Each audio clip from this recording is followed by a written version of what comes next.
আমি জানি না, আমি কিচ্ছু জানি না। আমি আমার মানসিক যন্ত্রণা হচ্ছে। আমি ভেতরে এক ধরনের যন্ত্রণা অনুভব করছি। সেদিনের কথা কিছুতেই ভুলতে পারছি না আমি। তুই ভুলে যাবি, দেখে নিস। তুই আমার মেয়ে, শক্ত একটা মেয়ে। আজরার মা তার মাথায় হাত বুলিয়ে দিতে লাগলো, আর আজরা চোখ বন্ধ করে রইল। এভাবে দেখতে দেখতে আরো 1 মাস কেটে গেল। ইসমাম নিয়মিত আজরাকে সাইকিয়াট্রিস্টের কাছে নিয়ে যাচ্ছে, ভার্সিটি টিউশন সব মিলিয়ে বেশ হিমশিম খাচ্ছে সে। তবুও আজরাকে 1 মিনিটের জন্য একা ছাড়ছে না। তাকে গোসলে সাহায্য করা, পড়ালেখায় সাহায্য করা থেকে শুরু করে গল্প শোনানো, রাতে ঘুম পাড়িয়ে দেওয়া সবই ইসমাম নিজে করছে। এমনকি 3 বেলা সময় মতো ঔষধ খাইয়ে দিচ্ছে। সানা, তনিমা বা এরা কেউই আজরাকে 1 মিনিটের জন্য একা ছাড়ে না। সবারই মনে ভয় আছে, হয়তো আজরা কিছু একটা করে বসতে পারে। আজরা বলল, তনিমা ভাবি, একটু বসো, আমি গোসল করতে যাবো। তুমি দরজাটা খোলা রেখে যাও, এখানে কেউ আসবে না, আমি বাইরে দাঁড়িয়ে আছি। না না, দরজা খোলা রাখার প্রয়োজন নেই। আ- আমি আমি তাহলে এখন গোসল করবো না, এমনিতেই। তুমি দরজা খোলা রাখো, আমি দরজার সামনে দাঁড়িয়ে আছি, তুমি গোসল করো। আচ্ছা ঠিক আছে। আজরা দরজাটা হালকা ভিজিয়ে দিল। তনিমা বাইরে মোড়া নিয়ে বসে আছে। আজরা তার গায়ে থেকে ওড়নাটা খুলে পাতিতে রাখলো। তারপর জামা খোলার পর তার পেটের দিকের ক্ষতটা নজরে এলো। তারপর তার কাঁধের দিকে থাকা কিছু ক্ষত। হঠাৎ আজরা সারা শরীর ঝাঁকি দিয়ে উঠল। সেই ঘটনাটা আবার মনে পড়ে গেল। কেমন যেন মাথা ঘুরাচ্ছে। আজরা হঠাৎ নিজের প্রতি ঘৃণা হতে থাকলো। তারপর সে বাথরুমে থাকা একটা কাঁচি নিল। সেটা নিয়ে নিজের ক্ষতগুলোর উপর জোরে জোরে আঁচড় দিতে লাগলো। সেখানে আঁচড় লেগে কিছুটা ছিলে জায়গা জায়গা দিয়ে রক্ত বের হতে লাগলো। আজরা শাওয়ারের পানি ছেড়ে ভিজতে লাগলো। তার সারা শরীর জুড়ে সাবান দিয়ে ঘষতে লাগলো। এক পর্যায়ে ভেজা শরীর নিয়ে আয়নার সামনে গিয়ে দাঁড়ালো। তার কানে ঘন ঘন কিছু কথাবার্তা প্রতিধ্বনি হতে শুরু করলো। কথাগুলো ছিল কিছুটা এমন: আজরা, তুই ইসমামের সাথে প্রতারণা করেছিস। ইসমামের আগে কোনো পরপুরুষ তোকে ছুঁয়ে দিয়েছে। তোর গায়ে কলঙ্ক। তুই একজন কলঙ্কিত নারী। ইসমামের হক নষ্ট হচ্ছে। সে পবিত্র নারী পাওয়ার যোগ্য। তোর মতো কলঙ্কেও শুধু দয়া দেখিয়ে পরিবারের দায় বিয়ে করেছে, যেটাকে ভালোবাসার নাম দিয়ে চালিয়ে দিচ্ছে, কারণ সে তোকে ছাড়তে পারবে না। কিন্তু কিছুদিন পর তোর প্রতি তার আগ্রহ চলে যাবে। তখন ইসমামের তোর প্রতি ঘৃণা হবে। তখন তোকে ছেড়ে দিবে। ছেড়ে দিবে। তোকে ঘৃণা করবে। তোকে ছেড়ে দিবে। পরপুরুষের ছোঁয়া লেগেছে তোর গায়ে। ইসমাম তোকে ব্যবহার করে ছুঁড়ে ফেলে দিবে।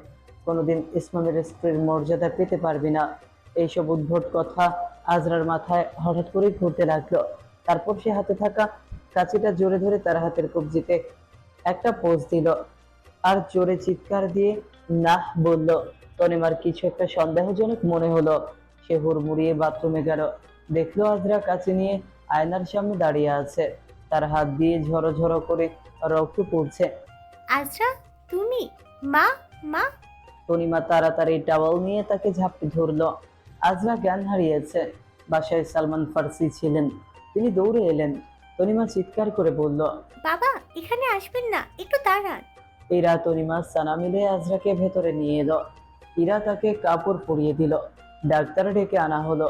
তনিমা আজরার রক্ত বন্ধ করার চেষ্টা করছে। ব্যান্ডেজ বাঁধা হয়েছে। ডাক্তার এসে ব্যান্ডেজ করে দিয়ে গেলেন। ইসমাম ভার্সিটিতে ছিল। আজকে তার অর্ধেক ক্লাস করে চলে আসার কথা ছিল, কিন্তু অ্যাসাইনমেন্ট জমা দেওয়ার কারণে বেশ ভিড়ে পড়তে হয়েছিল। ইসমামকে ফোন করে ডাকা হলো। ইসমাম হন্তদন্ত হয়ে ঘর্মাক্ত শরীর নিয়ে বাসায় প্রবেশ করলো। সময় তখন প্রায় বিকেল। আদ্রা যন্ত্রের মতো চুপচাপ বিছানায় বসে আছে। ইসমাম রুমে প্রবেশ করেছে। চোখ মুখ তার শক্ত। তিনি এসে পরপর আজরার গালে থাপ্পড় দিতে চাইলো, আবার হাত গুটিয়ে নিল। গাল চেপে ধরে বলল, কি মনে করো নিজেকে? হ্যাঁ, কিভাবে নিজেকে শেষ করে দেওয়ার চিন্তা ভাবনা করতে পারলে? একবার আমার কথা চিন্তা করলে না? একবারও না? তোমার কিছু হলে আমি ঠিকভাবে বাঁচতাম। মরার অনেক স্বাদ হয়েছে না? ঠিক আছে, মরার স্বাদ হলে আগে তোকে মারবো, তারপর আমি মরবো। অনেক বাড়াবাড়ি করে ফেলেছিস। তোকে অনেক ছাড় দিয়ে ফেলেছি। থাম বাবা, কি করছিস? এভাবে নিজের স্ত্রীর গায়ে হাত তুলবি? এটা ঠিক না। থাক বাবা, ভুল হয়ে গিয়েছে। তোমার বৌমা অতিরিক্ত করে ফেলেছে। ইসমাম, এমন করো না। আপনারা সবাই এখন বেরিয়ে যান। ওর সাথে জরুরি কথা আছে আমার। সবাই রুম থেকে বেরিয়ে গেলে ইসমাম ঠাস করে দরজাটা বন্ধ করে দিল। আজরা গালে হাত দিয়ে কান্না করছে। অতিরিক্ত জোরে চেপে ধরার জন্য তীব্র ব্যথা অনুভব হচ্ছে। আজরার দুঃখী অভিমানী কণ্ঠস্বর। আপনি আমায় মারলেন? বলেছিলাম না, যেদিন মার খাওয়ার মতো কাজ করবে সেদিন মারবো। সাহস কি করে হয়, সাহস কি করে হয় আমার ভালোবাসার গায়ে হাত তোলার? নিজের ক্ষতি করার মতো সাহস কি করে হয়? তুমি জানো না আত্মহত্যা মহাপাপ? এই পাপ কিভাবে সংগঠিত করার চেষ্টা করতে পারলে? তোমাকে এখন আমার কি করতে ইচ্ছা করছে আমি নিজেও জানি না। আজরা মাথা নিচু করে কাঁদছে। ইসমাম উঠে চলে যাওয়ার জন্য পা বাড়াচ্ছিল। আজরা বলতে লাগলো, আমাকে থামাবেন না, আমি মরে যাবো, খুব কলঙ্কিত। অনেকবার বেড়ে গেছিস, তোর বাড়াবাড়ি আমার একদম সহ্য হচ্ছে না। কথাটা বলে ইসমাম আজরাকে জোরে একটা ধাক্কা দিল। আজরা বিছানায় গিয়ে পড়লো। তার হাতের ব্যান্ডেজে কিছুটা রক্ত দেখা গেল। ইসমাম আজরাকে মারার জন্য আরেকবার হাত ওঠাতে চাইলো। আজরা ভয়ে বিছানার ওপরের দিকে কুটিয়ে গেল। ইসমাম হাত নামিয়ে ফেললো। ইসমামের চোখ দিয়ে পানি ঝরছে। ইসমাম কাঁদতে কাঁদতে ফ্লোরে বসে পড়লো। তার শরীর কাঁপছে। উঠে আবার আজরার কাছে গেল। তার চুলের ভাঁজে একটা চুমু খেলো। আজরার মুখের সামনে এলোমেলো হয়ে থাকা চুলগুলোকে কানের পেছনে গুঁজে দিল। কলিজা, ক্ষমা করো, আমি এমন করতে চাইনি। বেশি ব্যথা পেয়েছ? আপনি মারলে বুকে ব্যথা করে ইসমাম। এমন কেন করেছ বলো? ওই কৌশিকের কথা বলার জন্য? আমি আপনার অধিকার নষ্ট করেছি, শুধু ঘুরে ফিরে এগুলোই মাথায় আসছিল আমার। ইসমাম চোখ মুখ কুঁচকে কপালে হাত দিল। আজরার দুই বাহু ধরে জড়িয়ে ধরলো। সরি, আমার ভুল হয়ে গেছে কলিজা। আমি তোমাকে আঘাত দিতে চাইনি, ভুল হয়ে গেছে। আমার মাথা ঠিক ছিল না, আমি এটা করতে পারি না কখনো। ভুল হয়ে গেছে, মাফ করে দাও। এক কাজ করো, আমাকে দুটো কষে থাপ্পড় দাও। তারপর ইসমাম আজরার হাতগুলো নিয়ে নিজের গালে ক্রমাগত থাপ্পড় দেওয়া শুরু করলো। আজরা হাত ছড়িয়ে নিচ্ছে, কিন্তু তাও ইসমাম আজরার হাত দিয়ে নিজের গালে থাপ্পড় দিয়ে যাচ্ছে। থাপ্পড় দাও, তোর ভালো লাগবে। আমি তোমাকে আঘাত দিয়েছি, এখন তুমি আমাকে পরপর 2টা থাপ্পড় দাও। না না, 4টা দাও। আমি আপনাকে থাপ্পড় দিতে পারবো না। কেন থাপ্পড় দিতে পারবে না? আমি দিয়েছি না, দাও। তোমার গায়ে শক্তি নেই? আজরা তারপর হালকা করে ইসমামের গালে দুটো চাপড় দিল। হয়নি, এত আসতে না। দেখো, এভাবে জোরে মারতে হয়। কথাগুলো বলে ইসমাম নিজের গালে থাপ্পড় মারতে লাগলো। আজরা তাকে থামানোর চেষ্টা করতে থাকলো। ইসমামের শুভ্র গালগুলো রাঙা হয়ে উঠলো। ইসমাম থামুন প্লিজ। আমি কেমন স্বামী হলাম আজরুস? তুমি যে আমার নিদারুণ কষ্টের মধ্য দিয়ে যাচ্ছ, আমি একবারও টের পেলাম না কেন? আমার শাস্তি পাওয়া উচিত না? নিজের স্বার্থ উদ্ধারের জন্য তোমার থেকে দূরে থেকেছে, অথচ তোমাকে আমি ভালোবাসি এটা উপলব্ধি করানো থেকে বেশি জরুরি ছিল তোমার মানসিক স্বাস্থ্যের খেয়াল রাখা। অন্যান্য পুরুষ মানুষের মতো আমিও তোমার সাহচর্যের জন্য, অথচ আমার স্ত্রীর মানসিক উফ। আপনি আপনি দুনিয়ার শ্রেষ্ঠ স্বামী। আপনি আমার জন্য অনেক করেছেন যা কেউ করে না। নিজেকে দোষারোপ করবেন না। আমি এখন থেকে নিয়মিত ঔষধ খাবো। ইসমাম আজরা একে অন্যকে জড়িয়ে ধরে কিছুক্ষণ কাঁদলো। ইসমাম আজরাকে কোলে তুলে নিল, তারপর বারান্দায় গিয়ে বসলো। ইসমাম আজরার মুখ ভর্তি অসংখ্য চুমু দিতে শুরু করলো। সবশেষে আজরার চোখের পাতায় দুটো চুমু দিল। তোমাকে হারানোর কথা ভাবলে আমার সারা অন্তর জোরে প্রবল ঝড় শুরু হয়। তুমি না থাকলে আমি কি করে বাঁচব বলো তো? এগুলো কোনো ফিল্মে ডায়লগ বা আবেগঘন কথাবার্তা না। তোমাকে আমি কতটা ভালোবাসি তোমাকে বলে বোঝাতে চাই না। তোমাকে কিভাবে বোঝালে তুমি বুঝবে বলো? কবে নিজের ক্ষতি করা বন্ধ করবে? আমার স্বভাবটা এমনই যে আমার একবার যে জিনিস পছন্দ হয় আমি তার যত্ন করতে সর্বস্ব বিলিয়ে দিই। আর তোমাকে আমি অল্প সময়ের ব্যবধানে প্রচণ্ড ভালোবেসে ফেলেছি। আমি জানি না ইসমাম, আমার যন্ত্রণা হচ্ছে। যে জায়গায় আমার সমস্ত কায়া জুড়ে সবার প্রথম স্পর্শ আপনার হওয়ার কথা ছিল, সে জায়গায় আমাকে অন্য কেউ। আর একটা কথা বলবে না, তোমার সমস্ত অন্তঃকরণ জোরে প্রথম পবিত্র স্পর্শ আমারই হবে। তুমি আমার, সবসময় আমারই ছিলে আর থাকবে। এগুলো শুধু জীবনের কিছু কালো অধ্যায় যার পাতা ছিঁড়ে ফেলতে হয়। এখানে তোমার কোনো দোষ ছিল না। কিন্তু আমার গায়ে যে কলঙ্ক লেগেছে তা কি মুছে যাবে? আমার আজরুসের গায়ে যদি কলঙ্ক লেগে থাকে, তবে আমি সেই কলঙ্ককে আমার ভালোবাসার দহনে কাজল বানাবো। যে কাজল শোভা পাবে তোমার সমস্ত অঙ্গ জুড়ে, যে কাজল আমার চোখে ধরা দিবে মুগ্ধতা রূপে, যে কাজলে আধার রং আমার চোখে আলো হয়ে চলে উঠবে। আল্লাহ যা করেন ভালোর জন্যই করেন। আমাদের সাথে ঘটে যাওয়ার প্রত্যেকটা ঘটনার মধ্যে কোনো না কোনো ভালো দিক লুকিয়ে আছে। সেদিন অনেক বড় খারাপ হওয়া দিক উপরওয়ালা তোমাকে রক্ষা করেছেন। তুমি সাহসী, তাই নিজেকে রক্ষা করার চেষ্টা করছো। হয়তো কৌশিকের শাস্তি না হলে অন্য কোনো নারী তার লালসার শিকার হতো। এই অনাকাঙ্ক্ষিত ঘটনার মাধ্যমে আমরা কাছাকাছি এসেছি, আমাদের বিয়ে হয়েছে, তাই না? সবকিছু ভালো দিকটা দেখার চেষ্টা করো। ঘরের দরজায় আওয়াজ হলো। দরজা খুলে দেখলো তনিমা খাবার নিয়ে এসেছে। ইসমু, তুমি যাও, গিয়ে গোসল করো, আমি ওকে খাইয়ে দিচ্ছি। ক্ষমা করো ভাই, আমি ওকে সারাক্ষণ পাহারাই রেখেছি। ভাবি, আপনাকে কিছু বলতে হবে না। আজরা সম্পর্কে আমার খুব ভালো করে জানা আছে। ও যদি কিছু করতে চায়, আমি ওকে আটকাতে পারবো না। আপনি কোনো চিন্তা করবেন না, এখন থেকে আর এমন কিছুই হবে না। আপনি ওকে খাইয়ে দেন, আমি আসছি। তনিমা আজরাকে খাইয়ে দিচ্ছে আর টুকটাক গল্প করছে। ইসমাম আজরার ওষুধগুলো নিয়ে এসেছে, আজরাকে ওষুধ খাইয়ে দিল। আজকে ইসমাম আজরাকে একটা ঘুমের ওষুধও দিয়েছে। আজরা ঘুমের ওষুধ খেয়ে গভীর নিদ্রায় মগ্ন আছে। রাত প্রায় 2:30 বাজে। ইসমাম এক নজর আজরাকে দেখছে। ইসমাম আজরার কাছে গেল, গা থেকে কাপড় সরিয়ে আবার পেটের দিকটা উন্মুক্ত করলো। আজরা আজকে আবার কাঁচি দিয়ে ওই জায়গায় আঘাত করেছে। আঘাত তেমন গুরুতর নয়। ইসমামের অন্তঃকরণ হতে দীর্ঘশ্বাস বেরিয়ে এলো। ইসমাম আজরাকে তুলে নিজের ঘরে গিয়ে শুইয়ে দিল।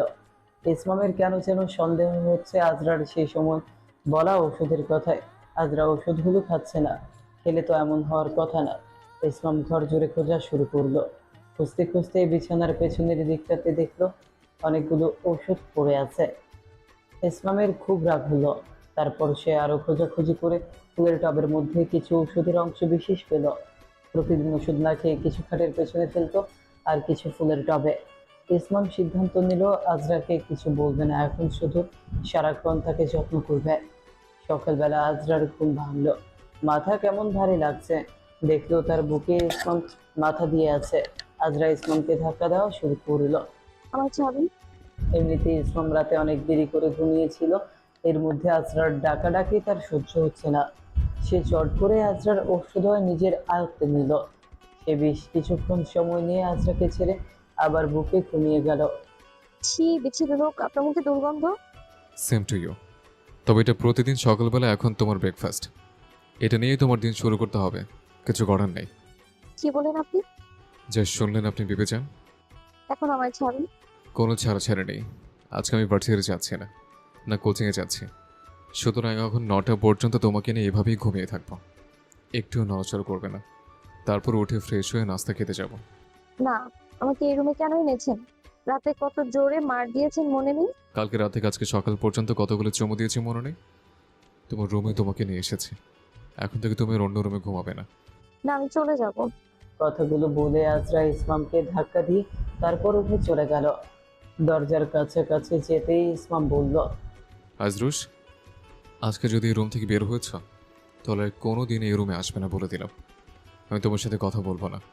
আমি যদি একবার তোমাকে অগ্রাহ্য করা শুরু করি তখন বুঝতে পারবে। মন চাইলে আমি এই রুমে শিফট হতে পারি।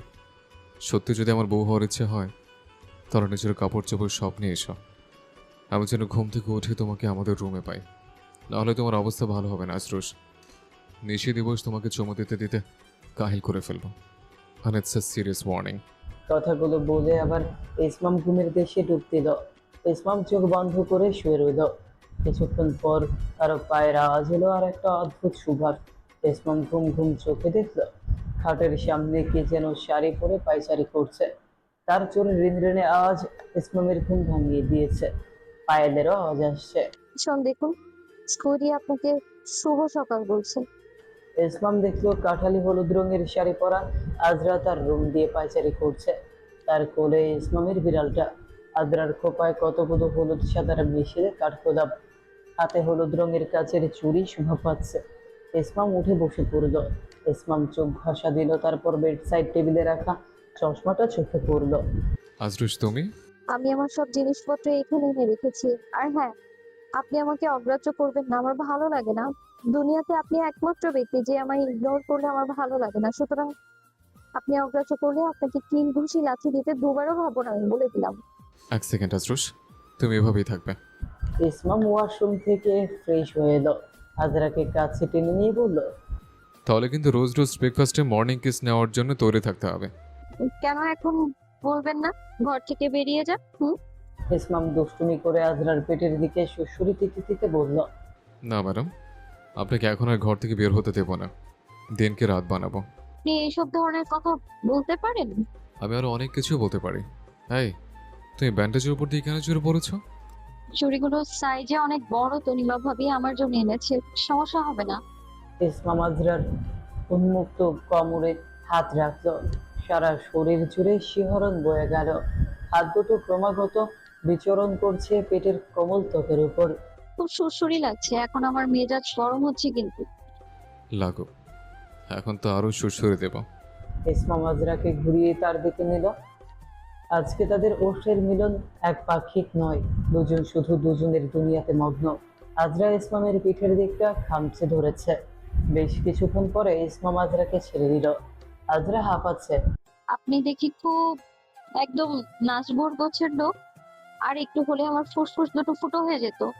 সকাল সকালে এমন হুড়পুরি হয়ে ঘোরা তোমার ভুল ছিল। দিলে তো আমার মধ্যে সুশীল পুরুষের নিয়ত খারাপ করে। কি? আমি মোটেও এমন কিছু করিনি। আমি কি খারাপ করলাম? আপনি আগে থেকেই তো এমন নষ্ট। তুমি তো যখন তখন এইভাবে আমাকে আকৃষ্ট করার চেষ্টা করো। রাতে ঘুমানোর সময় দরজা খোলা রেখে দাও, আবার পড়তে বসলে আমার সামনে যখন তখন ওড়না টানাটানি করো। ঘুমের মাঝে আমি কাছে গেলে সুযোগ পেলে কোলবালিশ মনে করে জড়িয়ে ধরতে চাও। তোমার ধান্দা কি, হ্যাঁ? আজরা ইসমামের দিকে এগিয়ে গিয়ে বলল, আমার ধান্দা আপনার এই সুদর্শন শরীরটাকে বিড়ালের মতো খামচে লাল করে ফেলা। ছাগল জাতের কর্নেল হাফ মেন্টাল। ইসমাম আড়াআড়ি হাত ভাঁজ করে বেচারা ভঙ্গিতে বলল, তুমি আমার মতো অবলের পুরুষের শরীরে হাত দিচ্ছ? তুমি রাত বেরিয়ে আমার বস্ত্র হরণ করার পরিকল্পনা করছো নাকি? আমি অবশ্য মাইন্ড করবো না, সমানে সমানে। যদি বলি আমার পরিকল্পনা এটাই। এটা কিন্তু ভালো হচ্ছে না। তুমি কিন্তু আগুনকে বারুদ দিয়ে উস্কে দিচ্ছ বললাম। না না, আগুনকে উস্কে দেওয়ার সাহস কোথায় ইসমাম ভাই? আবার ভাই বলেছো? বলেছি। তুমি যদি এইভাবে চালাতে থাকো তাহলে কিন্তু আমি বেশি দিন ভালো ছেলে হয়ে থাকতে পারবো না। আজরা হাসতে হাসতে রুম থেকে চলে গেল। Bye Ismam bro. আমি আসছি, দাঁড়াও। রাতে এরা ইসমামের ঘরের দিকে যাচ্ছিলেন। এটা বলতে যেন ইসমাম আজকে আজরার সাথে ঘুমায়। তিনি দুতলা বেয়ে ইয়াকুবের ঘরের সামনে যেতেই দেখলেন আজরা রাতের পোশাক পরে ইসমামের রুম থেকে বেরিয়ে আসছে। আরে মা, তুমি এখানে? রুমে আসো। না রে, আমি একটু ইসমামের সাথে কথা বলতাম। ও, তাহলে বলছো না কেন? যাও। কি কথা বলতে এসেছিলাম সেটা ভুলে গিয়েছি। বয়স হয়েছে তো। কি যে বলে আমার যুবতী ইরাবতী। আমি ইসমামের জন্য চা বানাচ্ছি, তুমি খাবে নাকি?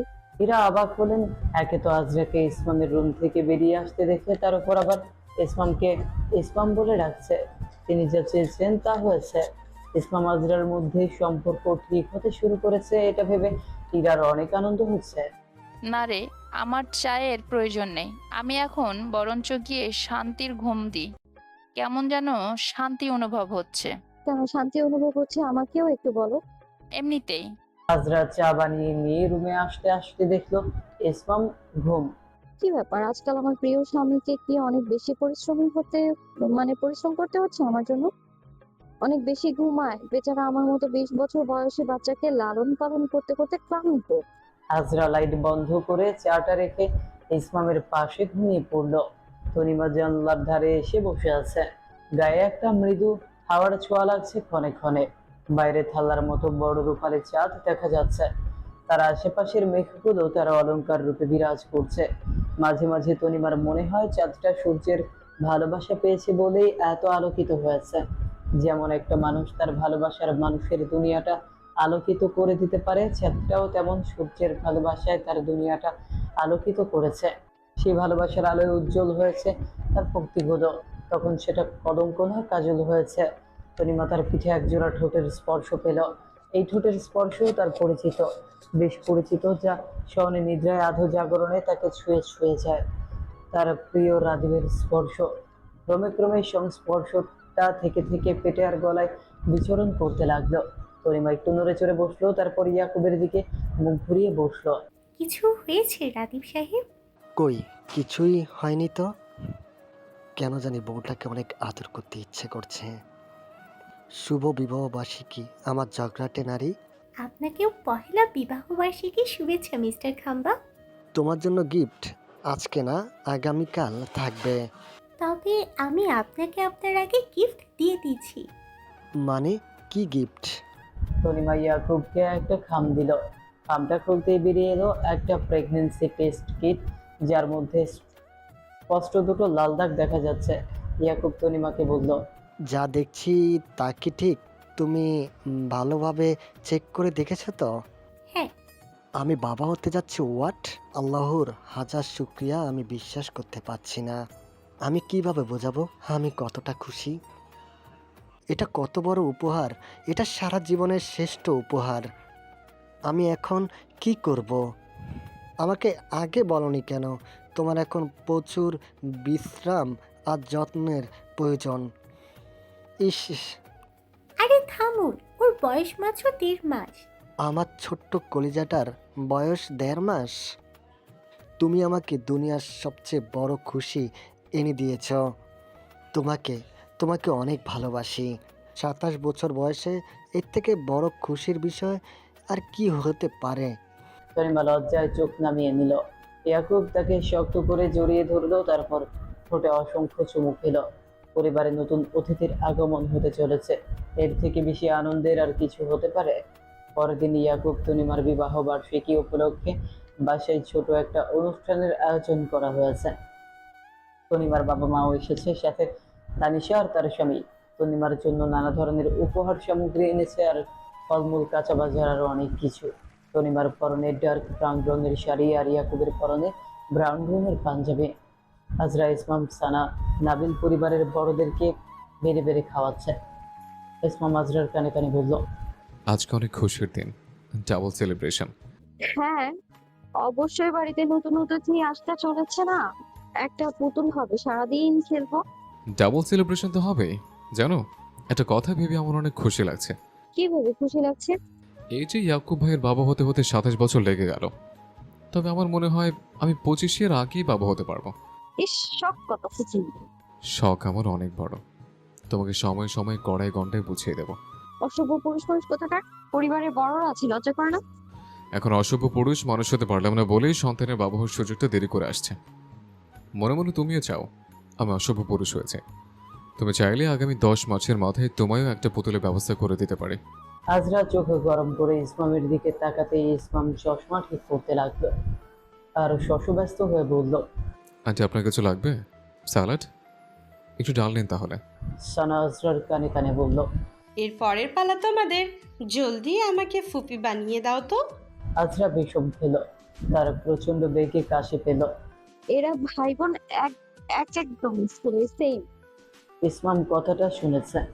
সে হাসতে হাসতে আজরাকে এক গ্লাস পানি অফার করলো। খাও খাও, পানি খেয়ে ঠান্ডা হও। পুতুল হিসেবে আমিও খারাপ না, কিন্তু আপাতত এত সস্তা কোয়ালিটির পুতুলে আমার পোষাবে না। ইরা বেগম সালমান সাহেবের কানে কানে বললেন, এখন শুধু আমার ইসমামের ঘরে খুশিরা আসা বাকি। আল্লাহ চাইলে অতি দ্রুত এই সংবাদ আমরা পাবো। আজরার ক্লাস শেষ হয়েছে, ইসমামদের আরো দুটো ক্লাস বাকি। ইসমাম মাঠের সবুজ ঘাসের ওপর বসে আছে, তার আশেপাশে তার বন্ধুরা। আজরা আবির আর নুসরাতের সাথে হেঁটে যাচ্ছে। যেতে যেতে আজরা ইসমামের দিকে তাকালো, তার দিকে তাকিয়ে প্রশস্ত হাসলো, আবার লজ্জায় মাথা নুইয়ে চলে গেল। ইসমামও মৃদু হাসছে। এসব প্রত্যক্ষ করে জাহিন বলল, কি ব্যাপার? কি বলতো, মেয়েটা তোকে দেখে হাসছে। এই, তোকে পছন্দ টছন্দ তো করে না? হ্যাঁ, পছন্দ করে। কি বলছিস? ওনা তোর মামাতো বোন? আমার মামাতো বোন না? পরমাণুর সর্বশেষ কক্ষপথের ইলেকট্রন যেমন সর্বদা পরিবর্তনশীল, তেমনি আজরার ক্ষেত্রে বয়ের পাশে নটা পরিবর্তনশীল। অন্তত পক্ষে আমার থেকে এমন হয়েছে। আগে বোন ছিল, এখন বউ হয়ে গিয়েছে। মানে খুব সহজ, সে 17 বছর বয়স থেকে আমার বউ হয়ে গিয়েছিল, তবে আনুষ্ঠানিকভাবে বোন থেকে বউ হয়েছে 7.5 মাস হতে চলল। কতগুলো কৌতূহলী দৃষ্টি ইসমামের দিকে তাকালো। প্রিয়া বলল, কি, আজের সাথে তোর বিয়ে হয়ে গেছে? ঘরোয়াভাবে হয়েছে, তোদের দাওয়াত করার মতো সিচুয়েশন ছিল না। আমি জানতাম তুই এমন কিছু একটাই করবি, বিয়েটাও ঘরোয়াভাবে করবি, যেন কেউ দাওয়াত না দিতে হয়। তোর এমন বাজে স্বভাব কেন রে? তুই কি বাসায় ভাত খাস না? তাদের কথার মাঝে মৃত্তিকা প্রিয়ার দিকে তাকালো। প্রিয়ার হাব ভাব বোঝা গেল না, তার তো কষ্ট পাওয়ার কথা। প্রিয়া নিজেও নিজের দিকে তাকালো। কি ব্যাপার, তার তো তেমন একটা কষ্ট হচ্ছে না। বরং নিরুত্তাপ ভাবটাই স্বস্তি দিচ্ছে। ইসমামদের ক্লাস শেষ হয়েছে, যে যার যার বাসার দিকে যাবে। ছুটির সময় বেশ ভিড় থাকে, ছেলে মেয়েদের প্রচন্ড ধাক্কাধাক্কি। হঠাৎ করে প্রিয়া ধাক্কা খেল। নীরব তার পাশেই ছিল। সে মূলত প্রিয়াকে ফলো করতে করতেই আসছিল, তবে নীরব তাকে ধরার প্রয়োজন মনে করল না। যদি প্রিয়া আবার একই কথা বলে, তবে প্রিয়া করে বসলো অভাবনীয় কাণ্ড। নিজেকে সামাল দিতে নীরবের বাহু আঁকড়ে ধরল। আপনাকে অনেক ধন্যবাদ স্যার, না হলে আজকে আমি পড়েই যেতাম। নীরব অবাক চোখে তাকিয়ে রইল। এই মেয়ে কি সেই মেয়ে যে সেদিন তাকে বলেছিল পুরুষ শুধু নারীর শরীর স্পর্শের ধান্দা করে? আজকে কিন্তু আপনার জন্য আমার মনে কোনো রকমের অন্যরকম চিন্তাভাবনা নেই। আপনি সত্যিই একজন অসাধারণ মানুষ। এইটা তুমি বলছো? আমার বিশ্বাস হলো না। আপনি জানেন না আপনি অসাধারণ মানুষ? নীরব গেট দিয়ে বেরিয়ে যাচ্ছে, প্রিয়া তার পেছন পেছন হাঁটছে। হঠাৎ রাস্তায় মানুষজন কমতে শুরু করলো। প্রিয়া নীরবকে ডাকলো। নীরব স্যার। সে পেছনে তাকালো। প্রিয়া নীরবের হাতে একটা খাম ধরিয়ে দিল। এটাতে কিছু টাকা আছে, আমার কাছে আপাতত এইটুকুই আছে, এর বেশি দেওয়ার সামর্থ্য নেই। বাকিটা আস্তে আস্তে দিয়ে দেব। আপনি প্লিজ মানা করবেন না, আমি ঋণগ্রস্ত হয়ে থাকতে পছন্দ করি না। আচ্ছা ঠিক আছে, আগামীকাল শুক্রবার আমার সাথে বিজয় সরণিতে হাঁটতে যাবে। বেশি না, শুধু 1 কাপ চা খাবো। এরপর নীল ক্ষেত যাব, কিছু বই কিনা আছে। কিন্তু আমি কেন? আসলে আমার সাথে যাওয়ার মতো তেমন কেউ নেই, তাই তুমি না যেতে চাইলে কোনো সমস্যা নেই। আচ্ছা ঠিক আছে, যাব। ইদানিং আজরার চোখে প্রচন্ড পরিমাণ ব্যথা করে, আবার মাথা ব্যথাও আছে। ইসমাম ভেবে পাচ্ছে না এগুলো কেন হচ্ছে। নিয়মিত ঘুমোচ্ছে, খাচ্ছে, ইসমাম যত্ন নিচ্ছে, তবুও কেন চোখে ব্যথা, মাথা ব্যথা হয়? আজরা প্রতিদিন রাতে ঘুমোতে গেলে শুধু একই কথা বলে, তার নাকি মাথা ব্যথা করছে। রীতিমতো ছটফট করতে থাকে, যে পর্যন্ত না ইসমাম মালিশ করে দেয়। আজরা টেবিলে বসে বই ঘাটাঘাটি করছিল। হঠাৎ ইসমাম আসলো। আজরা ইসমামকে দেখে একটা বই বন্ধ করে ফেললো। আরে, আমাকে দেখে বই বন্ধ করলে কেন? কই এমনি কি করছিলে? এ কি, তোমার কাছে ভার্সিটির পদার্থবিজ্ঞান বই কি করে?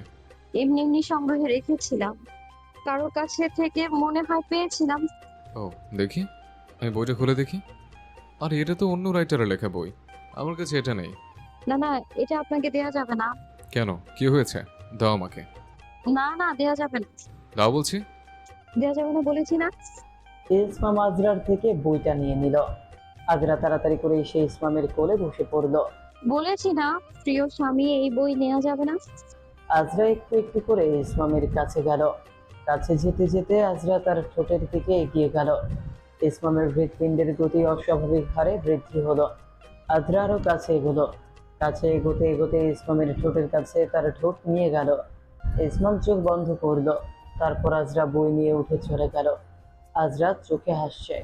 ইসমামকে বোকা বানাতে পেরে খুব মজা লাগলো। এই, তুমি আমাকে বোকা বানালে? রোমান্টিকতার নাটক করে বোকা বানালে? দাঁড়াও, দেখাচ্ছি মজা তোমাকে। ইসমাম আজরাকে চেপে ধরে খুব দ্রুত আজরার হাত থেকে বইটা নিয়ে নিল। তারপর বইটা খুলে দেখলো সেটার ভেতর মোবাইল।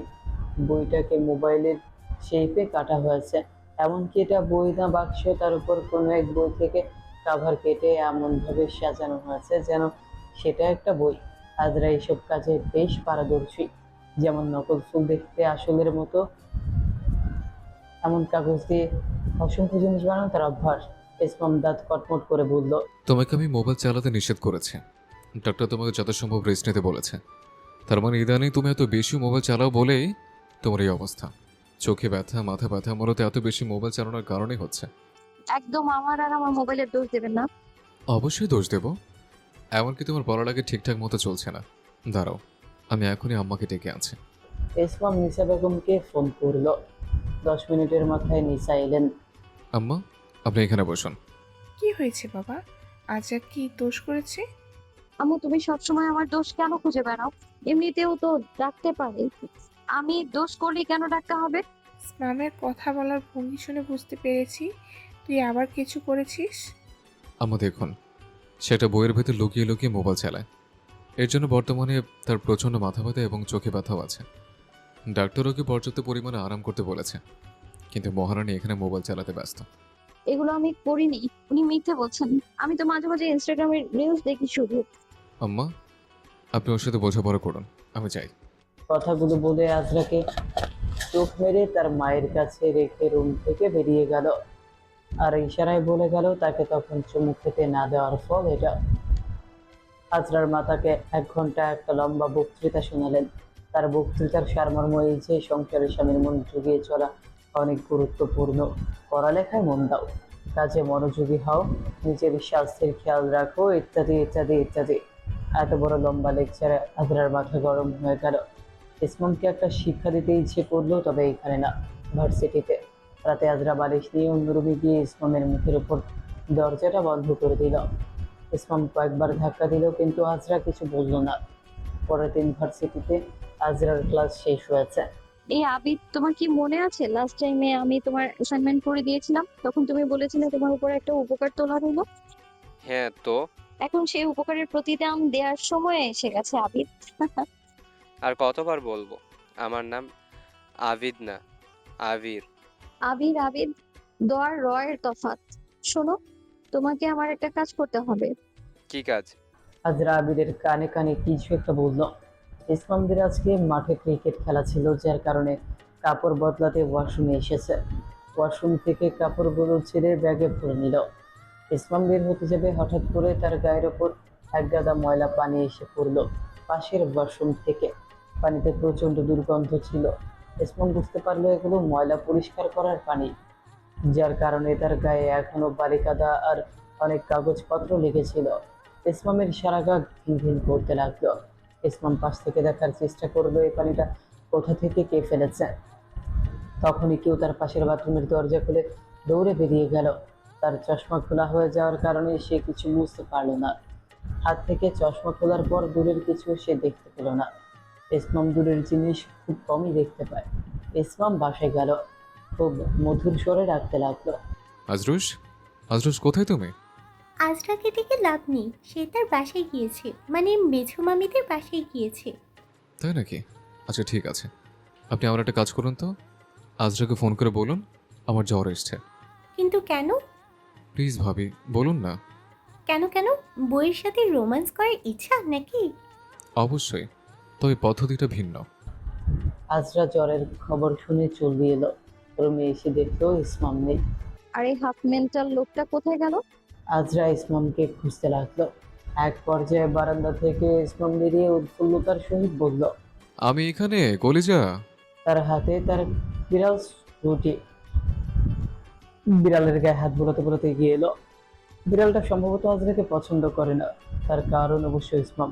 আজকাল গৃহপালিত বিড়াল ছেড়ে ইসমাম জঙ্গলি বিড়ালকে বেশি সময় দিচ্ছে, এটা তার ধারণা। তাকে নিচে ছেড়ে দিলে বিড়ালটা আজরাকে মেউ করে রুম থেকে বেরিয়ে গেল। আপনার নাকি জ্বর? আপনাকে দেখে তো দিব্যি সুস্থ মনে হচ্ছে। হ্যাঁ, জ্বর আছে তো। আসো, কাছে আসো, ধরে দেখো। আপনার পরার কাপড়ে তো ময়লা কেন?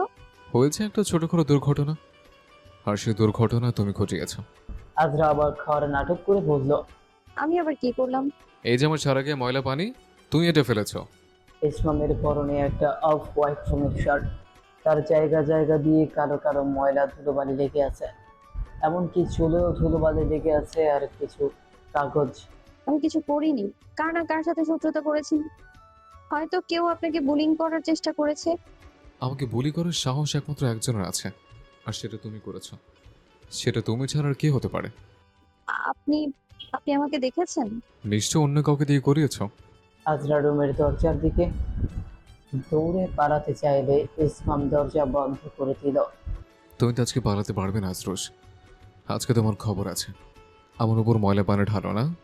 কাছে আসবে না ইসমাম। আপনাকে আমি ভয় পাই না। আপনি একটা ছাগল, ড্রাকুলা, ভুট্টায় বিলে। দূরন। আগে স্বীকার করো, তুমি সেটা করেছো। হ্যাঁ করেছি, কারণ আপনি আমার নামে কালকে বিচার দিয়েছেন। আম্মু আমাকে কতগুলো কথা শুনিয়েছে।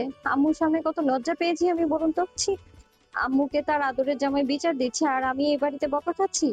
একে তো তুমি পড়ালেখা ছেড়ে ফোন চালাচ্ছ, তারপর ফোন চালা নিজের স্বাস্থ্যের ক্ষতি করছো। আমি আম্মার কাছে বিচার দিয়েছি, ভালো করেছি। তাহলে আমিও আপনার উপর পানি ঢেলেছি, ভালো করেছি। কথাগুলো বলে আজরা চলে যেতে চাইলেও ইসমাম তাকে জোর করে টেনে ধরলো। দেখো ফ্লোরে কত ময়লা, এখন তুমি আমাদের পুরো ঘর আর ঘরের ফার্নিচার মুছবে। ইস, আমার বই গিয়েছে, আমি এটা করতে পারবো না। তোমাকে করতেই হবে, নাহলে রুম থেকে বের হতে দেবো না। বলেই হলো আমি বারান্দা দিয়ে লাফ দেবো। যাও, বারান্দা দিয়ে লাফ দাও। আমি কিন্তু চিৎকার করে মাকে ডাকবো। করো করো, তোমারই লজ্জা পেতে হবে। স্বামীর সাথে ঘরে থেকে চিৎকার করলে লোকে কি ভাববে বলো তো? আম্মু ভাববে আমি তোমার সাথে উল্টাপাল্টা কিছু করছি। যদি উল্টাপাল্টা কিছু করার প্ল্যান আমার নেই, তবে তুমি বললে করতেও পারি। তুমি চাইলে আজকে বন্ধ ঘরে অন্ধকার নামিয়ে আনতে। আপনাকে আমি, আপনি সত্যিই ইসমাম? আপনি আমার নির্লজ্জ কবে থেকে হলেন? আমি সত্যিই তোমার ইসমাম। আসো দেখো, কাছে এসে দেখো। আম্মু, আমি আপনাকে দেখে নিব। তুমি আমাকে দেখবে? ছি ছি, আগে বলেছিলাম তুমি সুবিধার না, সুযোগ পেলে আমাকে দেখতে চাও। তা কোথা থেকে শুরু? আজরা এসে ইসমামের মুখ চেপে ধরলো। ইসমাম চোখ বুজে হাসলো। এখন চুপচাপ ভদ্রমের মতো পুরো ঘরটা মুছতে শুরু করো। আজরা দেখলো সারা ফ্লোর ভর্তি স্কুইটি পা দিয়ে দিয়ে কাদা মাখিয়েছে, তার উপর কিছু বালুও আছে। আজরা আরো একবার দরজার দিকে তাকালো। ইসমাম এখনো দরজার সামনে হাত ভাঁজ করে দাঁড়িয়ে আছে। উপায়ন্তর না পেয়ে আজরা সুতি কাপড় নিল আর এক বালতি পানি নিয়ে এলো। সমস্ত ঘর ঝাড়ু দিয়ে পরিষ্কার করলো, তারপর ময়লা ফ্লোর পরিষ্কার করলো, ফার্নিচার মুছলো। আজরা বসে হাঁপাচ্ছে। ইসমাম সারাক্ষণ দরজার সামনে দাঁড়িয়ে তদারকি করলো। দেখুন, আপনার পুরো রুম পরিষ্কার করে দিয়েছি। এই রুম পরিষ্কার করেছ, কিন্তু এই রুমের সব জিনিসের মধ্যে তো আমি আছি। আমাকে কি পরিষ্কার করবে? আরে আপনি মানে আমার সাথে ফাজলামো করছেন? এখন কি আমি আপনাকে গোসল করিয়ে দেবো নাকি? আমি তো গোসল করার কথা বলিনি, আমি তোমার কাপড় পরিষ্কার করার কথা বলতে চাইছিলাম। ভালো আইডিয়া দিয়েছ। আমার কাপড় পরিষ্কার করার সাথে সাথে তুমি আমাকে গোসল করিয়ে দেবে। নটি গার্ল, তোমার মনে মনে দেখি এইসব চলে, অথচ মুখে না না বলে নাকামি করো। ছি ছি, বুড়ো বয়সে ভীমরতি হয়েছে আপনার। 24 বছর বয়সে তরতাজা যুবককে বুড়ো বলছো? আমাকে দেখো, কত মেয়ে হুমড়ি খেয়ে পড়ে। হ্যাঁ হ্যাঁ, হুমড়ি খেয়ে পড়ে আমি কখন স্বীকার করলাম? সব পাগল ছাগলরাই পড়ে, যাদের মাথার দু একটা তার ছেঁড়া, অ্যান্টেনা ভাঙা। হ্যাঁ, তাদের মধ্যে তো তুমি আছো শীর্ষ অবস্থানে। একটা তার ছেঁড়া তো সাধারণ, কিন্তু তোমার তো দুই একটা না, সবগুলো তারই ছেঁড়া। ভালো হয়েছে, আমাকে রেখেছেন কেন? আমাকে এখন যেতে দিন, আমি আজই সব গুছিয়ে নিয়ে বাপের বাড়ি চলে যাব। না না, তোমাকে যেতে দেওয়া যাবে না। বাপের বাড়ির নাম নিলেও তোমার শাস্তি হবে। কথাগুলো বলে ইসমাম আজরাকে কোলে তুলে নিয়ে বাথরুমের দিকে হাঁটা ধরলো। আমাকে একদম কোলে তুলবে না বলে দিলাম।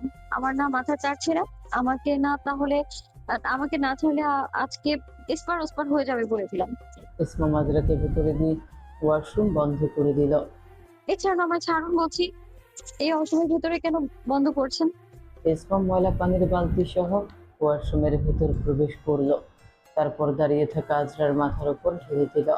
এবার দেখো তো, ময়লা পানি গায়ে পড়লে কেমন লাগে? আজরা কাক ভেজা হয়ে গেল। শরীরের ময়লা পানির কারণে কুটকুট করতে শুরু করলো। মুখের জায়গায় জায়গায় কাদা আর বালু লেগে গিয়েছে, চুলগুলো নষ্ট হয়েছে। এখন আসো, দুজনে একসাথে গোসল করব। ছি, আমি কেন আপনার সাথে গোসল করতে যাবো? ভুলেও না। না না, আজকে তো আমার সাথে গোসল করতে হবে। একদমই না। কথাগুলো বলে আজরা দরজা খুলে ইসলামের চুলের মুঠি ধরে এক ধাক্কায় বাইরে পাঠিয়ে দিল। স্বামী নির্যাতন করছে তুমি, শুধু তুমি শখের নারে বলে সহ্য করে। ভবিষ্যতে আরো করবো। ইসলাম হাসতে হাসতে বাইরে বেরিয়ে এলো। হাজরুস, একটু পরে মজা বুঝবে তুমি। আজরা মনের সুখে গোসল করলো, ভালো করে শ্যাম্পু করলো, গা ঘষে ঘষে পরিষ্কার করলো, কিন্তু বিপত্তি বাঁধলো তখন যখন সে বুঝতে পারলো সেখানে তার কোনো কাপড় নেই। ইসলাম সম্ভবত এর জন্যই এত বেশি হাসছিল। আজরা কুপকাত হবে তা আগে থেকেই জানতো। আজরার গায়ে শুধু গামছা পেঁচানো, লম্বা চুলগুলো থেকে টপ টপ করে পানি ঝরছে। আজরা এদিক ওদিক উকি দিল। ইসলাম এখনো হাসি মুখে তার দিকে তাকিয়ে আছে। হাফ মেন্টালটা বাইরে থেকে গোসল করে এসেছে আর আমাকে এভাবে জ্বালিয়ে মারছে। এই হাফ মেন্টালটাকে ভালোবাসা দিয়ে কাবু করতে হবে। ওগো সাদাব সাহেব, শুনছেন? জি বলুন বেবি সাহেবা, শুনছি। আপনি রুম থেকে চলে যান। কেন কেন? চলে যেতে বলেছি তাই যাবেন, এত কথা জিজ্ঞেস কেন করেন? প্লিজ চলে যান পরাণ প্রিয় স্বামী। আপনি যদি এখন এখান থেকে চলে যান তাহলে আপনার জন্য সারপ্রাইজ গিফট আছে। না বেবিজান, আপাতত এখানে দাঁড়িয়ে দাঁড়িয়ে যে সারপ্রাইজটা দেখা যাচ্ছে তার থেকে বড় সারপ্রাইজ গিফট আর হতে পারে না। ছি ছি, অসভ্য। এই তো, এখন আমি অসভ্য হয়ে গেলাম। তুমি এইভাবে গামছা গায়ে দাঁড়িয়ে থেকে দেখাবে? আর আমি দেখালেই দোষ। আমি এখানে দাঁড়িয়ে থাকবো, দেখি তুমি কি করো। আজরা আবার বাথরুমের দরজা বন্ধ করে দিল। এভাবে আধা ঘন্টা পার হওয়ার পর বাইরে থেকে ইসমামের আওয়াজ এলো। যেখানে বসে থাকতে ইচ্ছে হচ্ছে বসে থাকো। আমার বউয়ের যদি একটু ঠান্ডা লাগলো না, তোমাকে মেরে ভূত বানিয়ে দেবো আমি। আজরা ভেতর থেকে চিৎকার করে পড়ল। আপনি আমাকে মারবেন না ইসমাম, ভালো করেই জানি। ভন্ডামি কম করুন তো, আর পরের বার মারলে আপনিও মার খাবেন। যদি খেলে ঠান্ডা লেগেছে, সত্যি সত্যি আজকে দোগাল থাপড়ে গাল লাল করে ফেলবো। এখন জলদি বের হও। আপনি আমার কাপড় চোপড় দিয়ে সাহায্য করুন। আচ্ছা ঠিক আছে, দাঁড়াও। ইসমাম আলমারি থেকে আজরার জন্য এক সেট সুতির থ্রি পিস বের করলো। হাতে নিয়ে বাথরুমের দরজার কাছে এসে দাঁড়ালো। আজরা একটু মাথা বের করে হাত দিয়ে সেটা নিতে চাইলে ইসমাম হ্যাঁচকা টানে তাকে বাইরে বের করে নিয়ে এলো। তার পরনে শুধু হাঁটুর নিচে অবধি গামছা। ইসমাম তাকে নিজের সাথে শক্ত করে জড়িয়ে ধরলো আর কপালে চুমু দিয়ে বলল, আমার থেকে এত লজ্জা পাওয়ার মতো কিছুই নেই। আমরা না একে অপরকে ভালোবাসি। তবুও লজ্জা লাগে, এটা আপনি বুঝলেন না। আজরার চুলের পানিতে পুরো ফ্লোর ভেসে গিয়েছে। আজরা ইসমামের হাত থেকে তার কাপড় নিয়ে যাবার পথে পিছলে ইসমামের উপর পড়ল। দুজন একসাথে ফ্লোরে, তবে ইসমামের কোমরে বেশ জোরে সোরে আঘাত পেল। আজরা ইসমামের ওপরে পড়ার কারণে কিছু হয়নি, তার পরনের গামছাটা ঢিলা হয়ে গিয়েছে। ইসমাম সেদিকে তাকিয়ে চোখ সরিয়ে নিল আর হাসলো। আজরার এতক্ষণে খেয়াল হলো, তাড়াতাড়ি দু হাতে গামছা চেপে ধরলো। এই জন্য আপনাকে বলেছি এসব না করতে। আপনাকে তো আমি দেখে নেব। আমাকে পরে দেখবেন। আপনি আপাতত যেটা দেখিয়েছেন সেটাই অনেক। ইসমাম, চোখ বন্ধ করুন। ঠিক আছে ঠিক আছে, করছি। ইসমাম চোখ বন্ধ করলে আজরা সেখান থেকে ধীরে ধীরে সরে গেল। আজরা কাপড় পরে এলো। তুমি আমাকে ফেলে দিয়ে কোমরে যা অবস্থা করেছো, মনে হয় না 2 দিন ঠিক মতো হাঁটতে পারবো। লোকে কিন্তু খারাপ ভাববে, ভাববে তুমি তোমার বডির উপর রাত দিন রোমান্টিক অত্যাচার করছো। ইস, রোমান্টিক অত্যাচার করতে আমার বইই গেল। লোকজন কি ভাবলো না ভাবলো তাতে আমার কিছু যায় আসে না। আমার তো একটা মানিজ্যত আছে, দিলে তোমার মানিজ্যত শেষ করে। এখন লোকজন ভাববে বউর সাথে কি না কি করতে গিয়েছিলাম, বউ আমাকে মেরেছে। হ্যাঁ, এখন আমি বাইরের লোককে কিভাবে বোঝাবো যে বউ আমার মাঝখানে বালিশ দিয়ে 2 দিশে বর্ডার বানিয়ে রাখে, আর আমাকে অসহায় এতিমের মতো বিছানার এক কোণে পরে ঘুমাতে হয়। কি বলেন? এত বড় মিথ্যে কথা! আর আপনি আপনি খুব ভালো। মাঝরাতে মাঝখান থেকে কোলবালি সরিয়ে তারপর আমায় ধরে রেখেছেন। মেয়েদের দিকে তাকালে চোখ তুলে ফেলবো আমি আপনার। এখন আমার কোমরে একটু তেল মেখে দাও তো। আপনি কি সত্যি অনেক ব্যথা পেয়েছেন? হ্যাঁ, পেয়েছি বলেই তো বলছে। ইসমাম কাঁদো কাঁদো ভঙ্গিতে বলল। আজরা তেল গরম করে নিয়ে এলো, তারপর ইসমামের কোমরে মাখতে থাকে। তেল মাখার এক পর্যায়ে ইসমাম চিত হলো। কি হলো? উল্টা হলেন যে? ব্যথা কমেছে? না, এখন ব্যথা কমাতে আমার আরেকটা কিছু প্রয়োজন। মহাশক্তিশালী একটা জিনিস, এমন একটা ওষুধ যেটা খেলে নিমেষে আমার ব্যথা যন্ত্রণা সব দূর হয়ে যাবে। সেটা কি? এটা। কথাগুলো বলে ইসমাম আজরাকে টেনে নিজের ওপর নিয়ে তার অধর মিলিয়ে দিল গভীরভাবে। আজরা সরে আসতে চাইলে সে তার হাত দুটো চেপে ধরলো।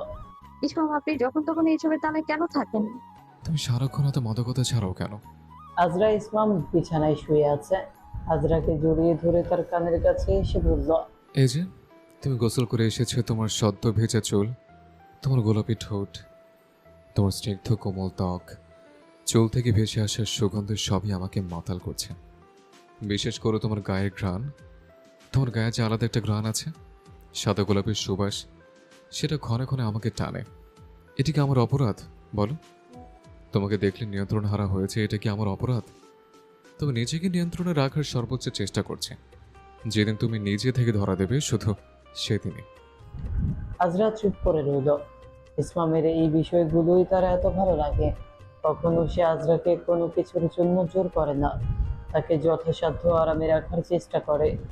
এটা কখনো ভাবতেও পারিনি যার আমার সাথে এত ঝগড়া ঝামেলা, সেই ইসমাম আমাকে গোপনে এতটা ভালোবাসতে পারবে।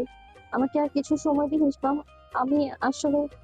ইসমাম আজরার ঠোঁটে নিজের বৃদ্ধাঙ্গুলি বোলাতে বোলাতে বলল, তোমার যত ইচ্ছা তত সময় নাও, তবে আমার থেকে দূরে যাওয়ার চিন্তা ভাবনা কখনোই করবে না। সবসময় আমার কাছাকাছি থাকবে। ঠিক আছে। ঠিক এতটাই কাছাকাছি তোমাকে ভালোবাসি আজরুস। আমিও ইসমাম। আজরা আর ইসমাম এক ঘুম দিয়ে বিকেলবেলা উঠল। ইসমামের এলোমেলো চুল দেখতে ভালো লাগে আজরার। এই যে যখন ঘুম থেকে উঠে ভারী কণ্ঠে বলে, আর একটু থাকো, আজরিস তখন আজরার মনে হয় চট করে তাকে একটা চুমু খেয়ে ফেলা আজরার কর্তব্যের তালিকায় পড়ে। হৃদয় ছোট্ট কুটিরে গেড়েছেন নিজের ঘাটে, কিভাবে বোঝাই আপনাকে ঠিক কতটা ভালোবাসি। আমার আশেপাশে হাজার পুরুষের বিচরণ, তবে শুধু ইসলাম সাদাব ফার্সির কাছে ধরা দিয়েছে এই পথ। এভাবে তাকিয়েছো কেন? প্রেমে পড়েছো আমার? আপনার মতো হাফ মেন্টালের প্রেমে পড়ার থেকে সিটি কর্পোরেশনের ম্যান হলে পড়া ভালো। ইসলাম বুঝে পায় না আজরা তার প্রতি কথার বিপক্ষে এমন সব উদাহরণ কিভাবে টেনে আনে। তনিমা সবার জন্য চা বানাচ্ছিল, ইরা এলেন। তোকে না নিষেধ করেছি এ অবস্থায় এত দৌড়াদৌড়ি করবি না, বাচ্চার খেয়াল রাখতে হবে। জানি আম্মা, সকাল থেকে তো কোনো কাজই করতে দিলেন না। আজরা তনিমার হাত থেকে চায়ের পটটা নিয়ে বলল, আমাদের ভবিষ্যৎ প্রচুর খেয়াল রাখতে হবে ভাবি। তোমার একদম দৌড়াদৌড়ি করা চলবে না। এখন শুধু বসে বসে অর্ডার করবে, আর ঘরের সব কাজ এখন আমার আর ইরাবতীর, তাই না মা? ঠিক তাই। তুমি চা খাবে না? না, তোমার দেবরের জন্য বিশেষ চা বানিয়ে নিয়ে যাব। বিশেষ চা কেন? ইসমামের জন্য আজকে ভালোবাসা বেশি আসছে নাকি? হ্যাঁ হ্যাঁ, তুমি চাইলে ইয়াকুব ভাইয়ের জন্য বানাতে পারো, দেখবে কিভাবে। দেখি।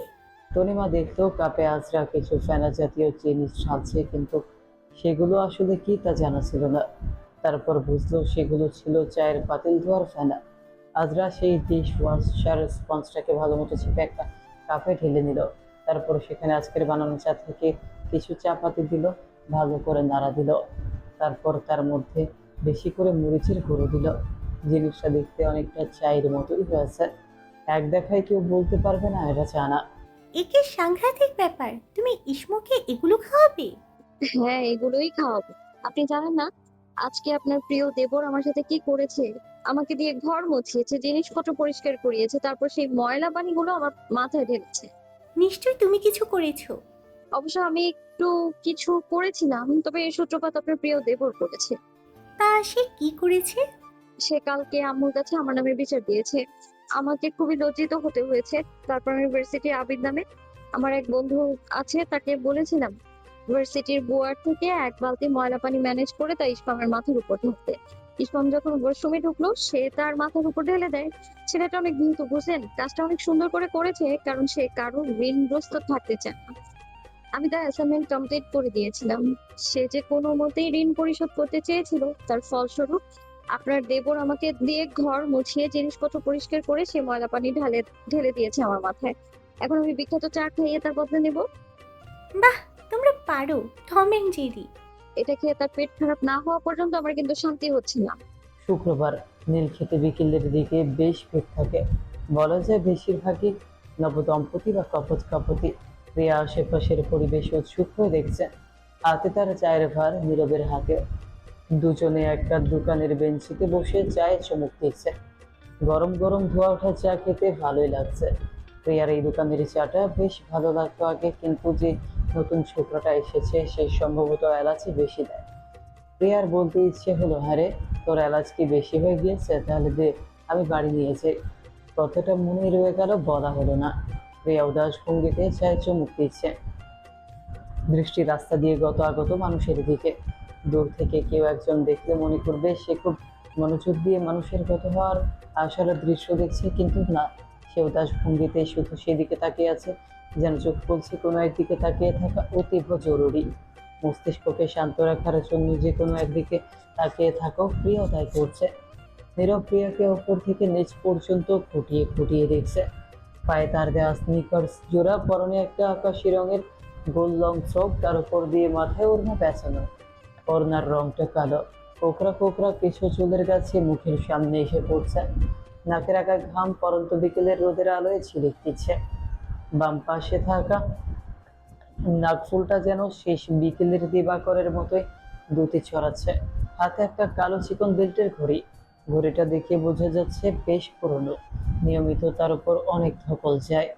প্রিয়াকে দেখে এখন নতুন বউ লাগছে। মুখটা মলিন, সারা মুখে কৃত্রিম প্রসাধনীর কোনো ছোঁয়া নেই, তবু শ্যামলা রংটা সবকিছুকে ছাপিয়ে যাচ্ছে। তার আঁখি জোড়ায় যেন রাজ্যের মায়া সৃষ্টিকর্তা দিয়ে দিয়েছেন। আচ্ছা, আমার সাথে আজকে কেন এলে? প্রিয়া রাস্তার দিকে তাকিয়ে উদাস ভঙ্গিতে চায়ে চুমুক দিতে দিতে বলল, জানি না, শুধু মন বলল আপনার সাথে যাওয়া উচিত, তাই এলাম। তুমি কি মনে যা বলে তাই করো? না, তবে আজকে মনে হলো মাঝে মাঝে মনকে প্রাধান্য দিলে খুব একটা খারাপ হয় না, সময় ভালোই কাটে। নীরবের মনে হলো প্রিয়ার তার সাথে কথা বলার ইচ্ছে নেই, তাই সে চুপ করে রইল। চায়ের বিল মিটিয়ে দিয়ে এলো। প্রিয়া সেটা দেখলো কিন্তু কিছু বললো না। তারা হেঁটে নীলক্ষেতের বইয়ের দোকানগুলোর দিকে বই কিনতে যাবে। হাঁটতে হাঁটতে প্রিয়া হঠাৎই নীরবের দিকে তাকিয়ে বলল, আপনার এখন মনে হচ্ছে না আমার আপনার সাথে কথা বলার ইচ্ছে নেই? আপনাকে আমি অগ্রাহ্য করছি? নীরব আশ্চর্য হয়ে গেল। মেয়েটা মনের কথা কি করে পড়তে পারে? সে যে আশ্চর্যান্বিত হয়েছে তা বোঝানো যাবে না। মেয়েটার এমন ক্ষমতা থাকলে নিশ্চয়ই আরো অনেক কিছু করে ফেলেছে ইতিমধ্যে। তাহলে তো বিপদ, ভীষণ বিপদ।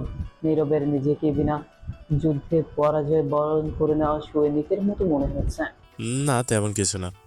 আসলে এমন না, আমি যে খুব বেশি কথা বলি তেমন না, আবার খুব কম যে বলি তেমনও না। আমার যতটুকু প্রয়োজন না কথা বলি, তবে প্রয়োজনের অতিরিক্ত দু চারটা কথা বলার স্বভাব আমার আছে, কিন্তু আজকাল কেন যেন কথা বলতে ইচ্ছে হয় না। তোমার এমন কেন মনে হলো? মনে হলো আপনার চোখ দেখে, আপনার চোখ মুখে অনেক কৌতূহল, আপনার মনে হয়তো অনেক প্রশ্ন চলছে।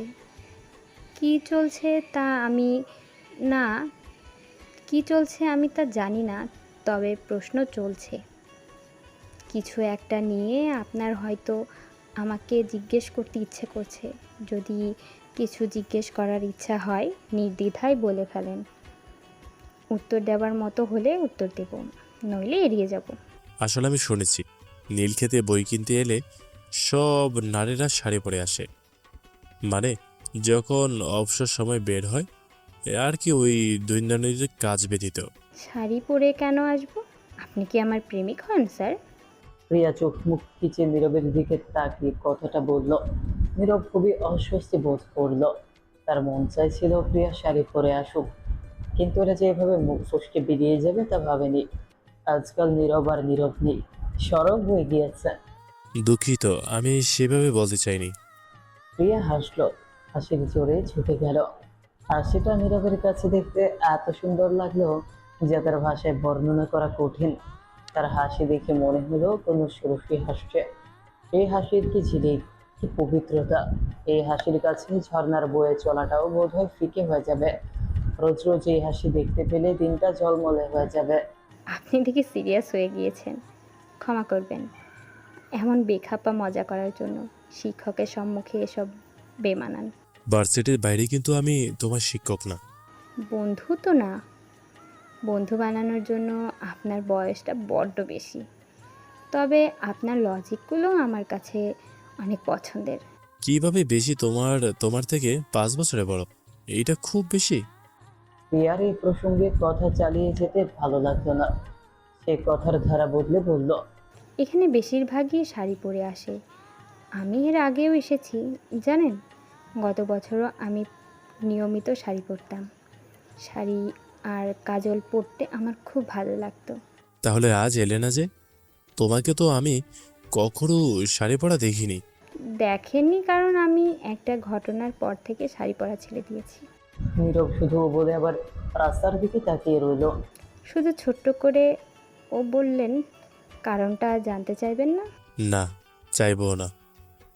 হয়তো বিষয়টা তোমার একান্ত ব্যক্তিগত, তাই আর শুনতে চাচ্ছি না। তবে তুমি বলতে চাইলেও শুনবো। আপনার সেদিনকার বলা লজিকটা আমার ভীষণ পছন্দ হয়েছে স্যার। সত্যি আমরা যদি অপরিচিত কাউকে আমাদের দুঃখের কথা বলি তাহলে হয়তো তার আশেপাশের লোকদের সাথে কিঞ্চিত ভাগাভাগি করলো, তবে তাতে বিষয়টা ঘুরিয়ে ফিরে আমার কাছে আসলো অন্য কথা হয়ে, তাও কথাটা মারাত্মক বিকৃত হয়ে।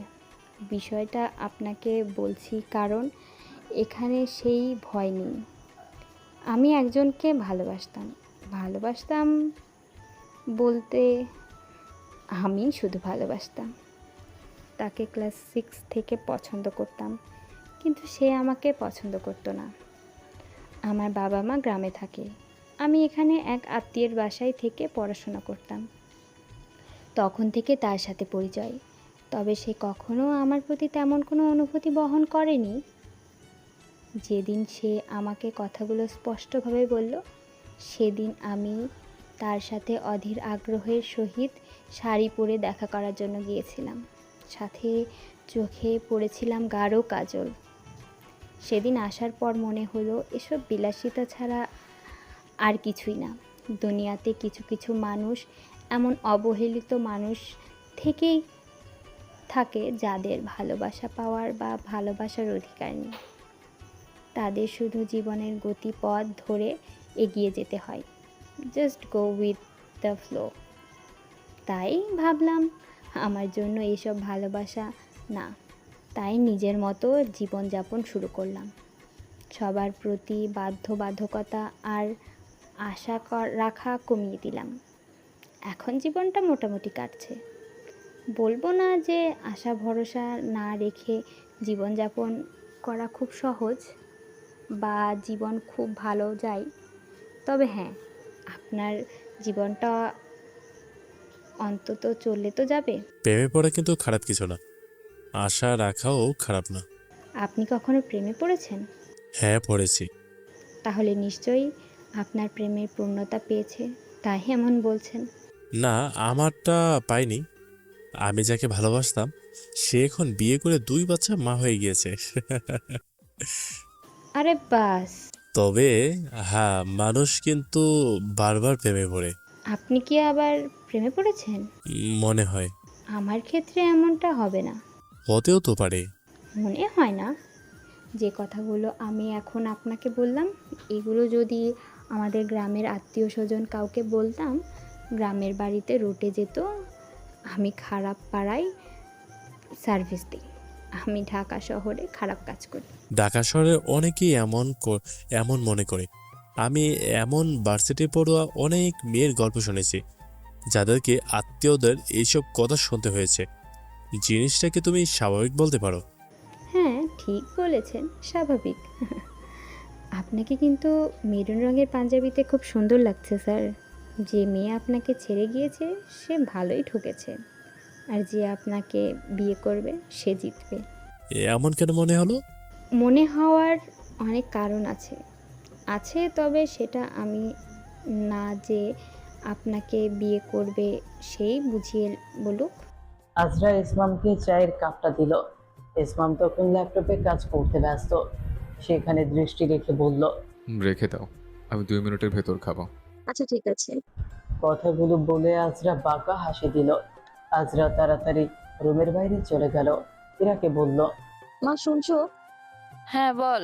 আমি একটু আম্মুকে দেখতে চাচ্ছি, আমি আজকে রাতে বাসায় আসবো না। কেন রে, নিশার আবার কি হলো? কিছু হয়নি, এমনি দেখতে যাবো, রাতে ওখানে থাকবো। আচ্ছা ঠিক আছে, হ্যাঁ যাই। ইসমামকে বলেছিস? তুমি বলে দিও, আমি এখন বললে আমাকে যেতে দেবে না তোমার ছেলে। আজরা তাড়াতাড়ি করে বেরিয়ে গেল। ইসমামের রিয়েকশন দেখার জন্য তনিমা ঘরের দরজায় উঠে দিয়েছে। সাথে ইয়াকুব দাঁড়িয়ে আছে। আচ্ছা কি করছো বলো তো? তোমাকে না বাঘ দৌড় না করতে নিষেধ করেছি? আজরা একটা বিশেষ রেসিপি দিয়ে চা বানিয়েছি, সেটা খাওয়ার পরে ইসমোর রিয়েকশন কি সেটাই দেখতে এখানে দাঁড়িয়ে আছি। স্পেশাল রেসিপি কি ছিল? আগে রিয়েকশন দেখে নিই, তারপর আমি তোমাকে সেটা বানিয়ে খাওয়াবো। ইসমাম আনমনে ল্যাপটপের বোতাম চাপতে চাপতে চায়ে চুমুক দিল। চায়ে চুমুক দেওয়ার মিলি সেকেন্ড পর সেটার সামনে থু করে ফেলে দিল। ইয়াক, এটা কি ছিল? এটা চা নাকি বিষ? এত ঝাল কেন? ঝালে ইসমামের ঠোঁট লাল হয়ে গিয়েছে। ইসমাম ভালো করে গন্ধ শুকে দেখলো। চাটা থেকে ভিম লিকুইডের গন্ধ আসছে। টেস্টটা তো ঝাল কেন? ইসমাম কাতরাতে কাতরাতে পানি পান করলো। ঝালে চোখ মুখ শক্ত হয়ে গিয়েছে। মাথা ঝিমঝিম করছে ইসমামের। পানির ওপর পানি খাচ্ছে। আল্লাহ, এই মেয়েটা কিসের চা বানিয়েছে? উফ, কয় কেজি মরিচ করেছিল কে জানে। তনিমার তো হাসতে হাসতে চোখ দিয়ে পানি এসে গেল। ইয়াকুব কিছুই বুঝতে পারলো না। চলো চলো, তোমাকে বুঝিয়ে বলছি। তোমার বোন তোমার ভাইয়ের চায়ে 6.5 চামচ মরিচের গুঁড়ো মিশিয়েছিল। 6.5 কেন? ওর নাকি মনে হয়েছে আর আধা চামচ দিলে বেশি হয়ে যেত। আর ইসমাম চিটপটাং। ইসমাম নিচে নেমে এসেছে। তার ফর্সা মুখটা লাল হয়ে আছে। সে বিরক্ত হয়ে আজরাকে হাঁক পাড়ছে। আজরুশ, আজরুশ কোথায় তুমি? আম্মু, আজরুজকে দেখেছো? আজরা ওদের বাসায় গিয়েছিল, আজকে রাতে আসবে না, তোকে বলতে বলেছিল। এই মেয়েটা আমাকে ইচ্ছে করে আমার চা দিয়েছে, এখন আবার পালিয়েছে। কি হয়েছে রে, তোর মুখ অমন লাল কেন রে বাবা?